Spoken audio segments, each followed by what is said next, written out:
tiba-tiba Yesus invaded his silent world. Karena Yesus tidak bisa bicara dengan suara, dan itu tidak bisa masuk. Jarinya bisa masuk. Sekalipun kuping tidak bisa dengar, dia keras, dia merasakan gerakan itu, dia merasakan sesuatu menembus dunianya yang silent night itu, sunyi senyap. Saya ingin Anda mengerti bahwa sekalipun kita sakit, menderita, tak ada harapan, Yesus tetap ingin masuk dalam duniamu, mendekatimu, dan menjadi satu dengan pergumulanmu. That's my Jesus. Bapa, sentuh hatiku, ubah hidupku. Sepanjang hari ini kita merayakan keselamatan yang Tuhan beli dengan harga yang termahal, yaitu nyawanya, dan kesembuhan juga yang merupakan janji ilahi. Saya berikan tema besarnya Jesus the Great Healer, Yesus Sang Penyembuh. Belum lagi hari-hari ini di CG-CG, di kelompok sel kita, satu persatu orang-orang yang sakit didoakan. Bukan hanya minggu-minggu saat Jumat Agung, ini menjadi praktek orang beriman.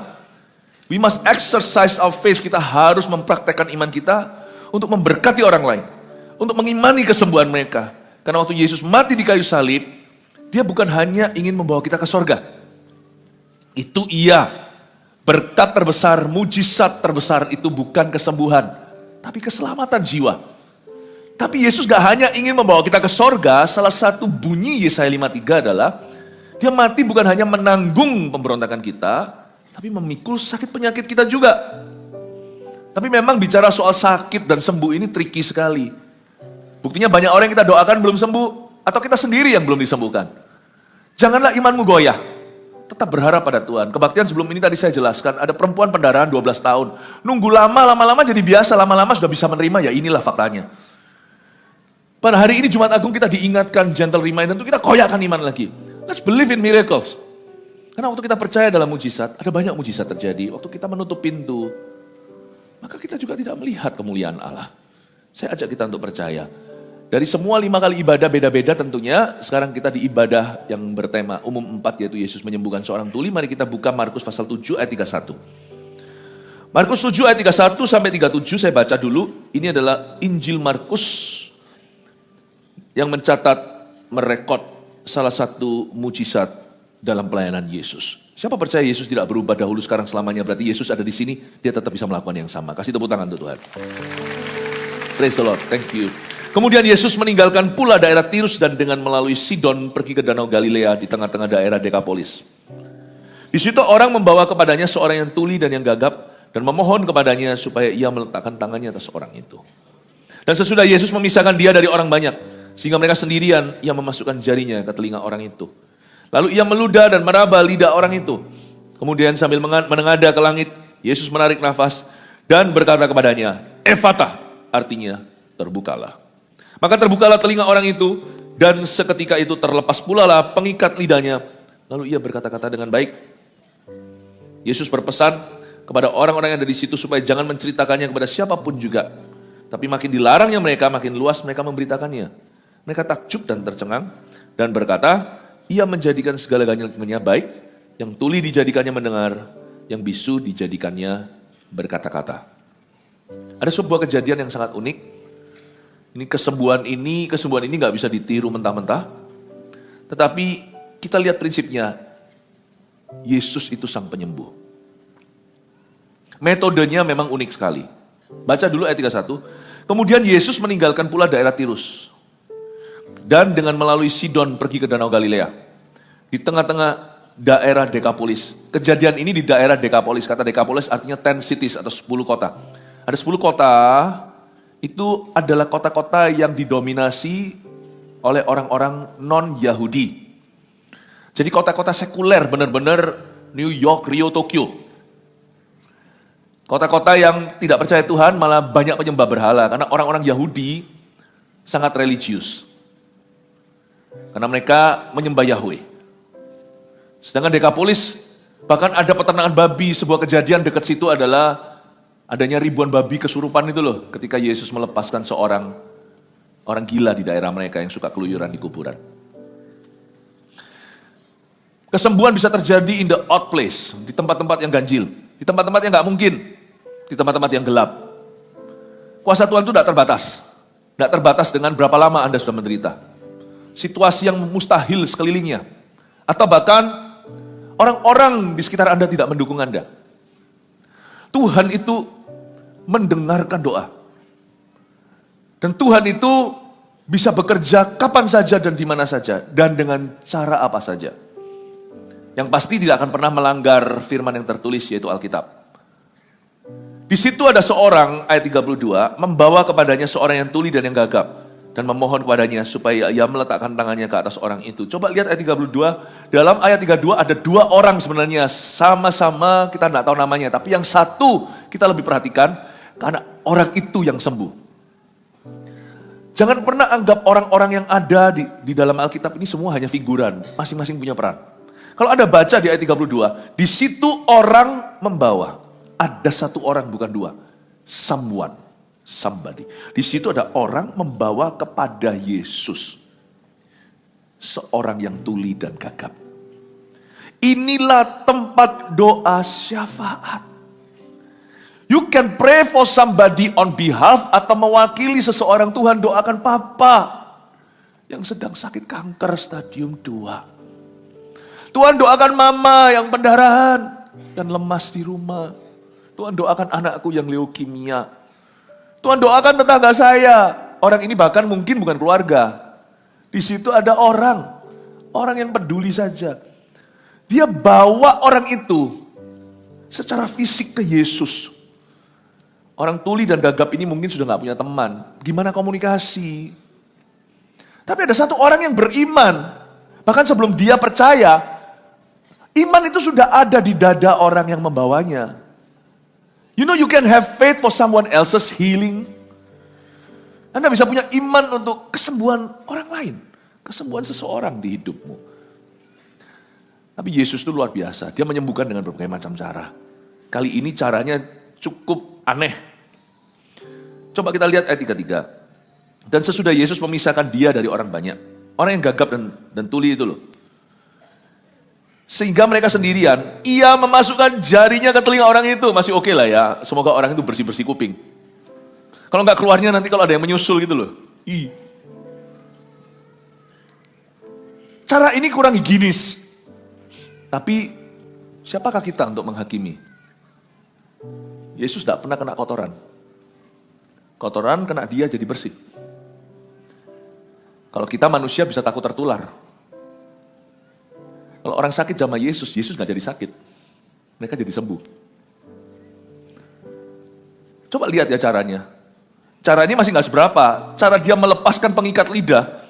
Lalu Yesus meludah. Bukan meludahi orang itu. Dan meraba lidah orang itu. Jadi saya bisa bayangin. Lalu dia, seperti dokter kalau mau lihat tonsil, mau lihat apa? Tenggorokan. Orangnya, dimasukkan di lidahnya dan dijamah. Dari sini ya saya bisa pelajari sesuatu. Yesus kalau kerja itu kita tidak bisa tentukan metode caranya. Tapi kita jangan coba-coba, don't try this at home. Karena kita bukan Yesus. Kalau kita, as far as we are concerned, gereja, hamba-hamba Tuhan, orang Kristen, pakai cara yang paling simple aja lah, minimalis, tumpang tangan. Gak usah aneh-aneh macam-macam, sungguhan. Pakai yang paling minimal aja supaya orang jangan salah sangka, supaya jangan sampai ada orang yang salah nangkap dan tersesat. Kalau Yesus itu selalu profetik karena Yesus itu Mesias. Kalau kita ini hanyalah pesuruh, kita ini hanyalah sarana, kita ini hanyalah alat saja. Yang simple aja. Gak usah aneh-aneh. Jadi orang Kristen itu jangan aneh-aneh. Tumpang tangan aja loh. Kita jarang-jarang. Dan kalau kita tumpang tangan aja masih ada yang belum sembuh, gak usah ganti metodemu. Tumpang kaki. Saya mau tumpang hidung. Jangan ngecuan. Tumpang tangan aja kita masih kadang-kadang tidak mendapatkan hasil yang kita dambakan. Terus tumpang tangan. Dengan setia nanti kita akan lihat kesembuhan semakin banyak dalam pelayanan kita. Ini dari sisi kita yang melayani ya, bukan sisi kita sebagai pasien dulu. Tumpang tangan. Saya sebagai gembala mengikuti surat Yakobus, kalau ada jemaat yang sakit, hendaklah cari seorang penatua. Kata penatua itu elder. Elder itu bukan kemajelisan. Elder itu bicara tentang posisi gembala sidang dan timnya tentunya, dan oleskan dengan minyak. Minyaknya sendiri ada khasiatnya. Ini pun rawan loh, kasih minyak orang kira nanti minyaknya itu minyaknya itu ada kuasa. Bukan, kuasanya itu terletak pada iman. Doa yang lahir dari iman menyembuhkan orang sakit itu bukan minyaknya, tapi minyak itu untuk mengingatkan kita bahwa kita perlu sengaja berdoa. Dahulu kala, zaman dulu waktu saya itu masih keliling di Jawa Tengah, di Ungaran, di kota-kota, di desa-desa bersama dengan Pastor Yo waktu itu. Ya, Pastor Yo, ingat gak kita pernah sekali ke desa namanya Desa Kerasak. Itu saya yang nyetir karena kita rental, pakai mobil rental. Kalau saya nyetir ya, waktu itu ada Pastor Yo bersama dengan saya. Ini kejadiannya sudah berapa tahun lalu ya, Yo? Sekitar puluhan, 20, 30 tahun lalu ya. 30 tahun lalu ada ya. Wih, kamu sudah setua itu ya, Yo? Saya masih muda, Anda setua itu. Puluhan tahun yang lalu, 20, 30? 30, 2005. Iya, 30 tahun lalu. Itu kalau saya nyetir ya, iman murid-murid rohani saya bangkit semua. Karena saya hampir nabrak sapi. Karena dulu biasanya nyetir kiri kanan kan beda di Kanada Indonesia. Itu saya nyetir, di situ juga ada beberapa orang lagi ikut. Wah, di Desa Kerasak kita doakan bawa minyak. Saya itu selalu di dalam, saya selalu ada satu tas biasa, tas kecil, isinya Alkitab, sikat gigi, dan minyak urapan. Dan minyak urapan saya, waktu dulu itu belum ada minyak urapan. Sejak desa-desa tersebut saya baru tahu. Karena waktu minyaknya habis, saya belum ganti, belum isi, akhirnya terpaksa pakai minyak goreng. Tapi ya sembuh tuh orang, tak olesi minyak goreng, cuman habis itu jerawatan. Sembuh tetap, ingat ya Yo. Pastor Yo ingat ya. Terus ada yang sampai berterima kasih ngasih kita ayam atau ngasih apa, pokoknya ngasih sesuatu lah. Waduh, luar biasa. Pergi ke satu desa namanya Banyu Urip, tapi di sana nggak ada banyunya, nggak ada airnya, sungguhan. Banyu Urip artinya living water kan, atau air hidup, tetapi di sana itu kering malah, nggak ada air. Wah, kita berdoa ke orang-orang di dusun-dusun, kita tumpang tangan doakan. Yang sakit disembuhkan oleh Tuhan. Termasuk banyak kelepasan dari setan. Minyak itu kalau habis, saya jadi ingat untuk saya isi. Minyak itu demi kerajinan hamba Tuhan. Lu sudah doakan berapa banyak orang? Kok nggak turun-turun itu setelah setahun?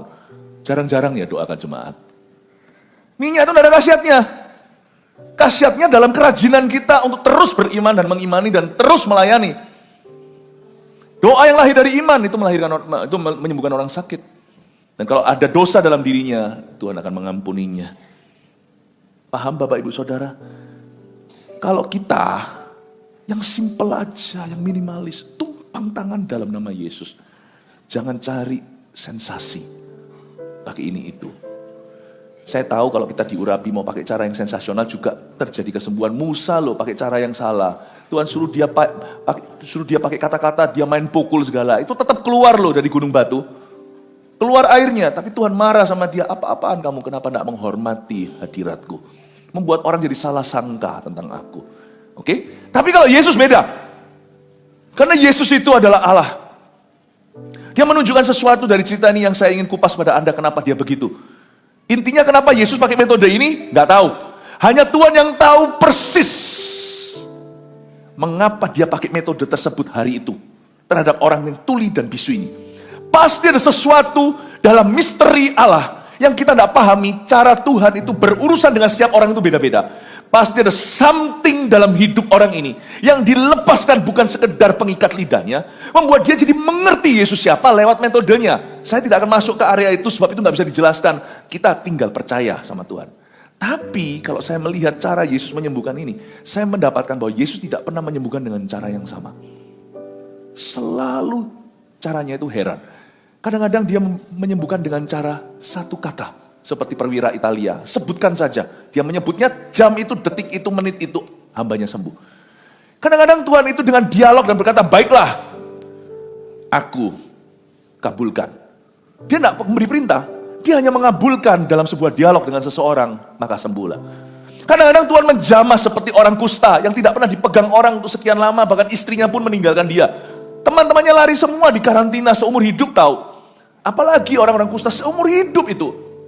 Yesus jamah dia. Dia pakai touch. Tapi kali ini dia pakai cara tersendiri. Tapi waktu saya renung-renungkan dia. Kenapa kok Tuhan itu pakai cara ini? Saya mendapatkan hikmat. Demikian hikmatnya. Coba kita baca lagi ayat 33b.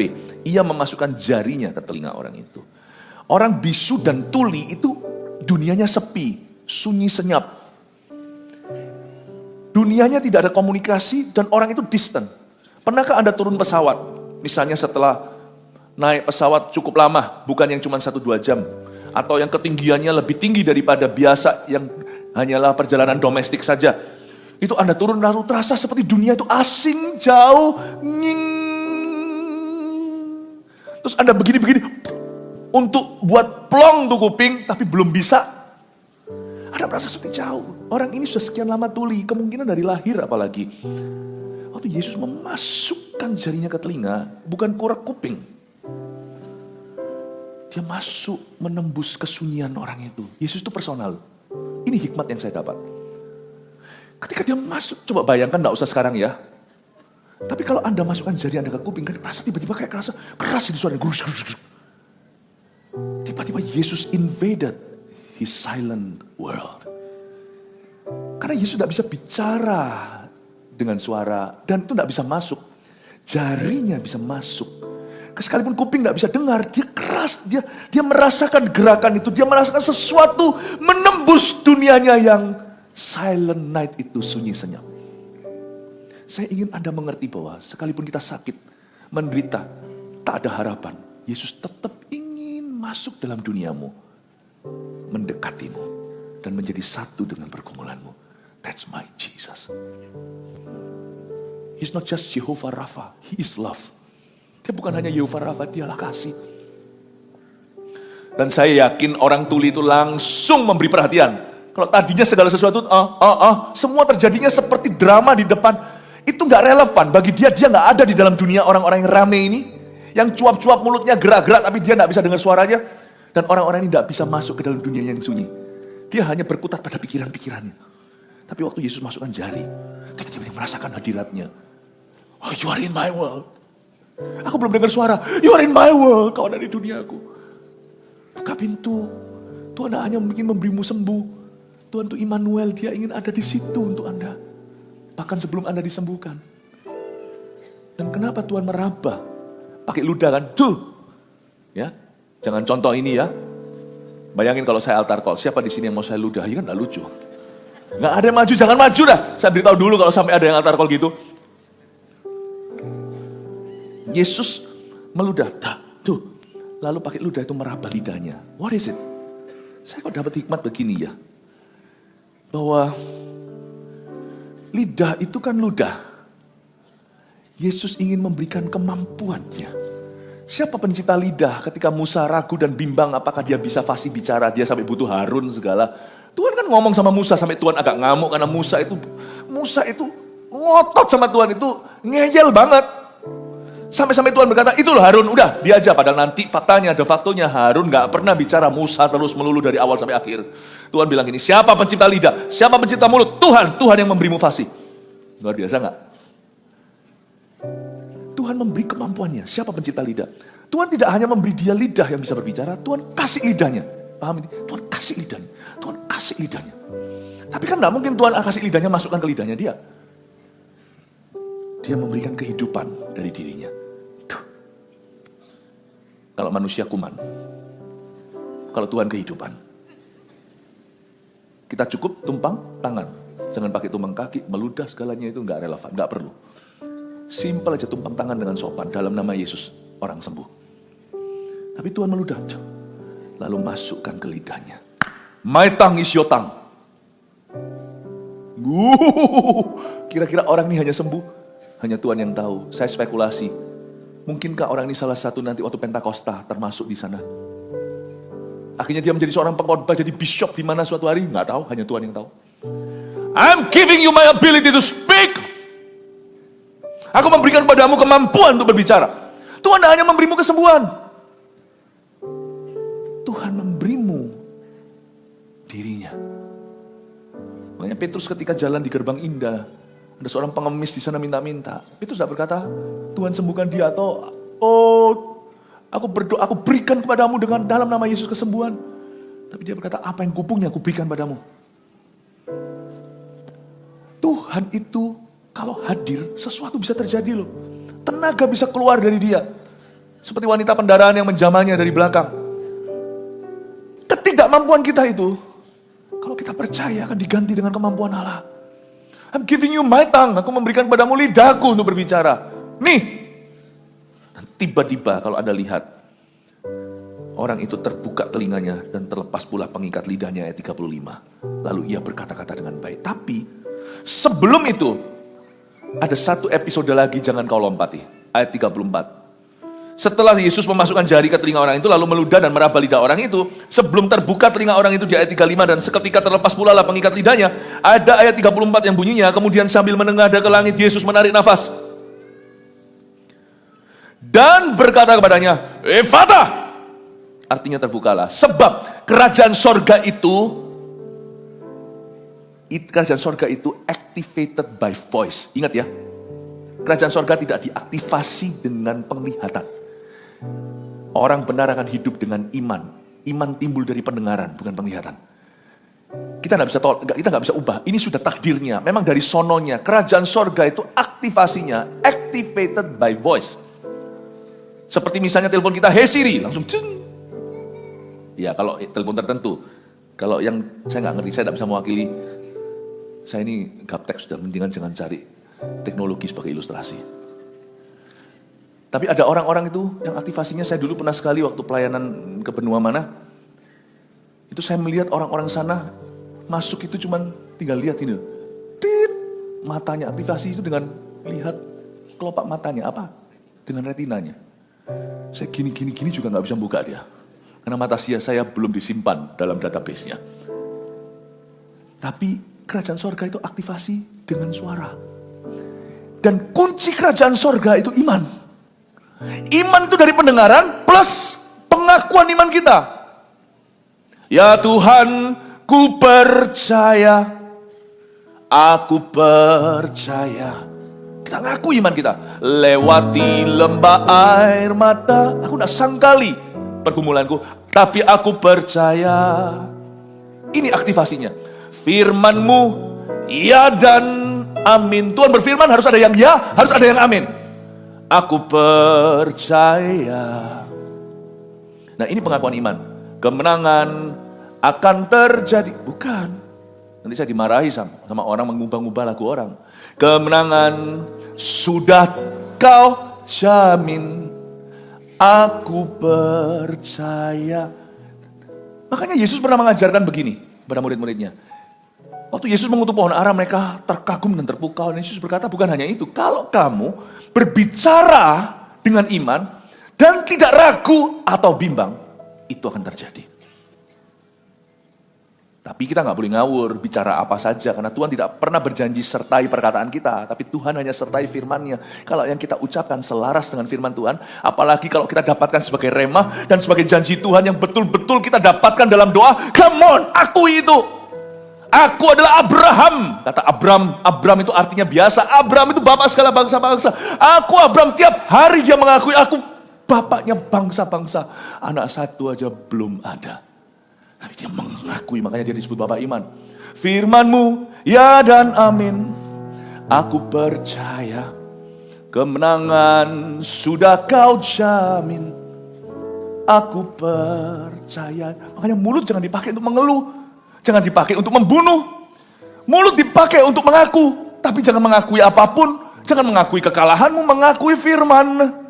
Dia tidak menyangkal keadaan. Aku memang di lembah kekelaman. Aku memang sakit. Jangan berkata, aku tidak sakit. Aku memang sakit kok. Tapi Tuhan sudah sembuhkan aku. Aku sudah sembuh. Aku akan sembuh. Iman. Karena ayat 34 itulah episode tengah. Kenapa Yesus sudah taruh ludahnya pada lidah orang itu dan memasukkan jarinya. Orang itu masih belum dengar. Orang itu masih belum ngomong. Yang punya kerajaan tahu, aktivasinya bukan retina. Aktivasinya adalah telinga. Aktivasinya adalah mulut. Karena itu Yesus berkata, kemudian sambil menengadah ke langit, Yesus menarik nafas. Menarik nafas di sini sebenarnya bukan demi oksigen. Dia narik nafas hari itu, ini disebut dengan sighing atau groaning. Yesus bukan tarik nafas demi nafas demi bernafas. Yesus tarik nafas seperti orang kalau lagi, misalnya yang negatif, kita melihat seseorang kita nggak suka dan kita, orang ini menyebalkan. Itu bukan tarik nafas atau buang nafas. Itu keluh kesah. Misalnya orang sebelahnya rame melulu, ini mau dengar khotbah nggak bisa, Anda bisa lihat. Nggak apa-apa, suami istri yang selama ini simpen kepedihannya ya kan, lebih baik dalam hadirat Allah dilampiaskan daripada nanti di rumah gegeran. Lihat kanan kirinya kalau suami istri. Aku cinta deh bersama kamu gitu ya. Tarik nafas juga bisa karena kasihan. Lihat anak demam berdarah, anak kecil. Panas tinggi, gak bisa apa-apa, harus lewati siklus, gak bisa dikebutkan. Kita sebagai mama, papa apalagi mama, pasti merasa kalau bisa aku tuker tempat nak. Lihat anak menggigil, ngomongnya. Ini loh sighing, S-I-G-H, sighing. G-nya gak dibaca. Ini yang disebut groaning. Tuhan itu gak pernah sok-sokan. Kalau dia sembuhkan itu karena dia kasihan. Tuhan itu semua mujizatnya kalau Anda lihat, kau tarik ke bawah oyot akarnya itu selalu cinta. Because of love. Because of love. Yesus menarik nafas. Itulah sebabnya dalam pelayanan kesembuhan saya dan kawan-kawan tidak pernah gini loh. Kalau kamu sembuh nanti, kamu harus melayani Tuhan. Kalau kamu sembuh nanti harus gimana? 10 orang kusta disembuhkan semua, 9 lupa, tetap Tuhan sembuhkan. Sembuhan itu terjadi purely, murni, hanya karena belas kasihan. 99,99999 logam mulia. Sungguh-sungguh hanya karena compassion, bukan karena apa.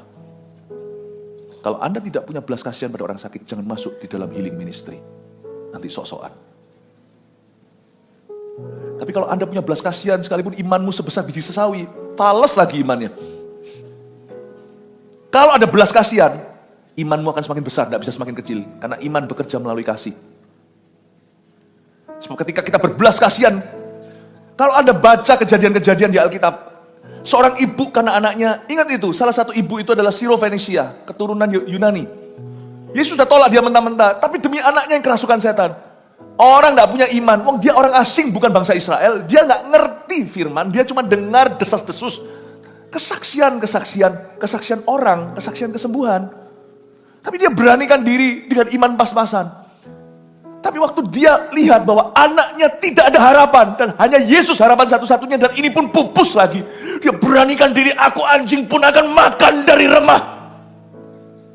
Tuhan berkata, iman kayak gini. Bukan karena imannya besar, kasihnya gede untuk anaknya. Jangan lawan seorang ibu. Janganlah yang melindungi anaknya. Jangan kau lawan seekor beruang. Kalau ada beruang kecil di sekelilingnya, dan kalau dia merasa anaknya terancam, itu beruang bisa tiba-tiba lebih kuat daripada beruang jantan. Inilah rahasia iman. Kalau kasihmu besar, doakan. Tidak usah ukur imanmu. Imanku gini, pengetahuanku kurang. Doakan dalam nama Yesus. Kalau kau doakan dalam nama Yesus, fales pun sampai ke Yesus. Makanya Tuhan tidak pakai orang yang mampu. Nggak tentu ahli Farisi, orang Farisi ahli Taurat itu yang nanti akan disertai dengan tanda mujizat. Nggak tentu Anda sekolah teologi, pasti Anda dipakai Allah. Kecuali kalau Anda sudah penuh dulu dengan kasih. Sekolahlah teologi kalau memang ada kesempatan ke sana. GMS juga sudah punya STT, mau daftar lah. Sekolah tinggi teologi ya. Tapi itu bukan ketentuan. Ini ketentuannya, kalau hatimu penuh kasih, ingin dipakai Tuhan dan ingin jadi berkat buat orang lain, mujizat pun akan terjadi dari iman pas-pasan. Katakan amin. Yesus menarik nafas dan mengaktifasi kerajaannya. Kuasa kerajaan itu activated. Tiba-tiba orang gimana gak bisa, tiba-tiba tekan password yang tepat, langsung activated. Wow, langsung lari terbirit-birit karena bom akan meledak. Tuhan aktifasi kuasa kerajaannya dengan berkata, Ephata! Artinya, terbukalah. Itulah sebabnya ada banyak orang yang berhenti sampai kasih, gak sampai beriman. Lu memang betul yang terbesar adalah kasih, tapi kalau Anda tidak lanjutkan, Anda tidak akan terima apa-apa. Kelihatan orang sakit, Anda cuma nangis kasihan ya, tapi Anda tidak beriman. Iman sih kepingin dia sembuh, tapi gak pernah kau cetuskan. Tidak ada perintah, no command. Orang itu bisa terpuruk di depanmu dan Kemungkinan masih ada kesempatan bisa berubah karena imanmu. Nggak jadi karena kita tidak aktivasi. Give your command. Kasih perintah. Ini juga berlaku bukan hanya bagi kesembuhan. Misalnya hari-hari ini ekonomi lesu, bukan berarti kita main magic show. Simsalabim, bukan. Bukan abracadabra. Tetap harus bekerja, berusaha. Tetapi kalau Anda sudah notok, jangan bergantung kekuatan. Berdoa di rumah atau waktu Anda di kantor. Nggak usah di depan orang doa seperti orang Farisi yang harus dilihat. Anda berdiri, jangan doanya lembek ya. Tuhan, kalau kau berkenan, kalau kau kehendaki. Doa yang kayak gitu kedengarannya bagus, itu doa nggak kemana-mana. Itu padang gurun muter-muter terus. Beri perintah. Di dalam nama Yesus, kami akan survive. Kirim malaikatmu Tuhan. Loh, saya tidak suruh Anda berdoa begini memanipulasi sorga, bukan. Tapi ini kan kebutuhan Anda, ini yang fakta yang Anda hadapi. Ini adalah pekerjaanmu, ini adalah panggilanmu, bukan. Ini adalah proyekmu, ini adalah proyek Tuhan juga, bukan. Ini adalah pelayananmu, bukan. Dan stand your ground. Berdiri dan berkata, dalam nama Yesus, kami lakukan terbaik. Tapi berkat Tuhan pangkal selamat, aku percaya Tuhan akan mengirimkan pelanggan hari ini. Tempat tidak sepi, malam ini tutup buku, tidak merah, in Jesus name. Anda nanti akan terkejut, atau Anda kasih perintah. Surga bumi nurut, apa yang kau lepaskan terlepas di surga. Saya dorong Anda untuk punya iman yang diaktifasikan. Bukan iman yang disimpan. Iman yang disimpan itu bukan iman. Orang Kristen itu punya masalah besar, tahu nggak? Kasihnya juga disimpan, nggak bisa ditunjukkan. Aku pokoknya cinta sama istriku, nggak pernah ditunjukin, nggak pernah diekspresiin. Apapun yang kau simpan, anggaplah nggak ada lah. Sungguhan, apapun yang kau taruh di dalam bayang-bayang tidak akan tumbuh. Coba lihat tuh tanaman, kalau remang-remang nggak akan jadi besar. Apapun yang kau simpan, tak ada urapan. Let it out! Aktivasi dengan kata-kata. Coba lihat saya ya. Jangan heran ya, habis ini saya melakukan sesuatu yang Anda tidak duga.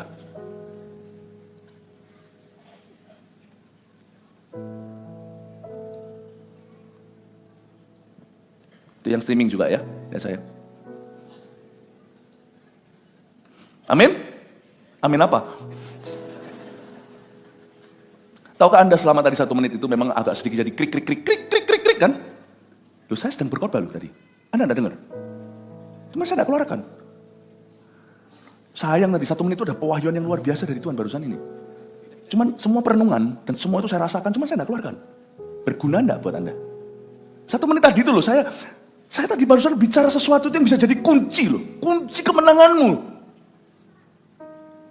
Tapi percuma. Karena saya tidak keluarkan. Kalau saya diam aja sampai akhir khotbah, kita merasakan hadirat Allah karena kita berada di rumahnya. Tapi kita pulang nggak akan dapat apa-apa. Karena dengan saya menabur, dengan saya berkhotbah dari firman, saya menaburkan firman itu ke dalam hatimu, dalam hidupmu. Apapun yang kau simpan, useless my friend, tidak ada gunanya. Simpanlah imanmu, kau tidak akan melihat perubahan dalam hidupmu. Simpanlah kasihmu, kau tidak akan melihat perubahan dalam hubunganmu. Jangan disimpan. Omongan anak kirinya, jangan disimpan. Haleluya, kasih tepuk tangan Tuhan. Efata terbukalah dan terbukalah sungguhan. Maka terbukalah telinga orang itu dan seketika itu terlepas pula lah pengikat lidahnya. Lalu ia berkata-kata dengan baik. Yesus berpesan kepada orang-orang yang ada di situ supaya jangan menceritakannya kepada siapapun juga. Tapi makin dilarangnya mereka, makin luas mereka memberitakannya. Mereka takjub. Ini ayat 36 ini sebenarnya tidak bagus ya. Kok banyak ya, di dalam beberapa kejadian Yesus setelah menyembuhkan, orang-orang itu ditegasi sama Tuhan jangan ngomong-ngomong. Itu bukan berarti Tuhan tidak mau mereka kesaksian, cuman Tuhan tidak mau mereka itu dimanfaatkan. Paham ya? Misalnya orang kusta itu tadi waktu sembuh langsung disuruh ke imam dulu. Karena imam itu semi dokter. Dan imam itu juga kembalilah ke gembala sidang, ke keluargamu dulu, ke doktermu dulu waktu disembuhkan. Karena dokter nanti akan memberimu verifikasi, memberimu surat sembuh. Dan juga pergi ke gembalamu. Enggak, orang itu malah keliling dan pakai kesembuhannya itu untuk cari untung dan cari spotlight untuk dirinya atau cari ketenaran. Apalagi di zaman sekarang sosial media itu sangat gampang terjadi. Ini yang saya sebut dengan celebrity trap atau jebakan selebriti.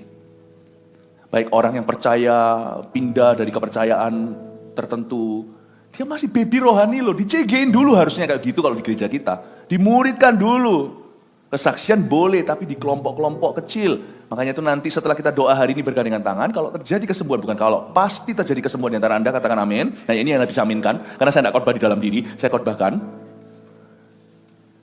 Saya minta Anda nanti saksikan di CG-CG Anda. Kalau Anda belum bergabung dengan cell group atau connect group, bergabunglah segera. Nanti Anda akan dengar minggu-minggu ini banyak kesaksian kesembuhan apalagi. Seperti di saat itu bersama saya bacakan, tapi yang ini nanti in person, secara langsung Anda akan dengarkan dari orang-orang yang dijamah di dalam CG-CG di GMS. Ada ribuan CG kita di mana-mana, pastikan Anda tidak kelewatan. Tapi orang-orang ini enggak, malah keliling, malah dijadikan show. Salah, baik itu orang yang bertobat dari kepercayaan-kepercayaan tertentu maupun orang-orang yang sembuh atau enggak gitu caranya. Yesus berkata, kamu jangan keliling. Ini kesalahan gereja di zaman modern. Gereja kita punya filosofi yang berbeda, kita akan tetap setia pada filsafat itu, kita akan tetap percaya pada prinsip, bukan hanya filsafat, tapi pada prinsip itu bahwa seseorang harus dimuridkan, hidupnya akan terus jadi kesaksian, bukan cuma sekali dapat sesuatu yang dahsyat, lalu habis itu justru berujung hanya memanfaatkan hal itu. Jangan gampang-gampang ya terbawa arus, wah ada kesaksian ini, kesaksian itu. Yang penting itu orang terus bertumbuh. Kesaksian-kesaksian baru daripada kesaksian jadul, kesaksian lama, tetapi habis itu berikut-berikutnya orangnya berubah. Yesus berpesan pada orang-orang itu, jangan cerita-cerita, malah cerita-cerita. Kayaknya mereka berbuat baik pada Tuhan Yesus, tapi sebenarnya mereka berbuat jahat. Ini membuat Yesus jadi banyak orang datang ke dia itu. Belum dengar pengajarannya, duduk tuh belum mau tahu dia Mesias atau siapa. Langsung cuma maunya roti. Dengar-dengar kemarin 5.000 orang makan, 5.000 laki-laki. Belum datang sudah maunya cuma mau blessing-blessingnya. Eman sayang, harusnya mereka duduk tuh dengarkan teachingnya dulu. Berbahagialah orang yang miskin di hadapan Allah. Berbahagialah orang yang lemah lembut. Janganlah menghakimi sesamamu. Jikalau tanganmu memimpinmu pada dosa, penggalah. Dan Tuhan juga berkata, biarkan ibadahmu sempurna. Harusnya dengar dulu pengajarannya. Tapi gara-gara itu jadi orang salah paham. Belum dengar siapa Yesus. Akhirnya hati mereka terburu-buru. Sayang, jangan ikut-ikutan yang gitu-gitu. Gereja kita berdiri, kita ini akan tumbuh dengan simple. Gereja kita tidak perlu sensasional. When you come to church, it's only for the presence and for the word. Hanya untuk hadirat Allah, hanya untuk firman Tuhan yang dapat dipertanggungjawabkan, dan hanya untuk fellowship yang dilanjutkan ke dalam CG, dalam persekutuan tubuh Kristus yang sejati, yang sungguh-sungguh terjadi. Bukan basa-basi, hello, bye-bye sudah. Saya harap Anda mengerti dan bertumbuh. Kesembuhan akan terus terjadi di antara orang-orang yang komitmen begini. Healings and miracles tidak akan pernah berhenti. Karena itu bukan jadi intisari kita. Mereka takjub dan tercengang dan berkata, yang menjadikan segala-galanya baik. Yang tuli dijadikannya mendengar, yang bisu dijadikannya berkata-kata. Sebelum saya selesai, saya mau tayangkan satu video dari salah satu FKA. Saya ambil aja salah satu. Festival Kuasa Allah, dan salah satu kesaksian untuk mengingatkan Anda bahwa kesembuhan masih ada. Sebentar lagi kita akan bergandengan tangan dan berdoa. Saya berdoa supaya Anda akan dijamah oleh Tuhan.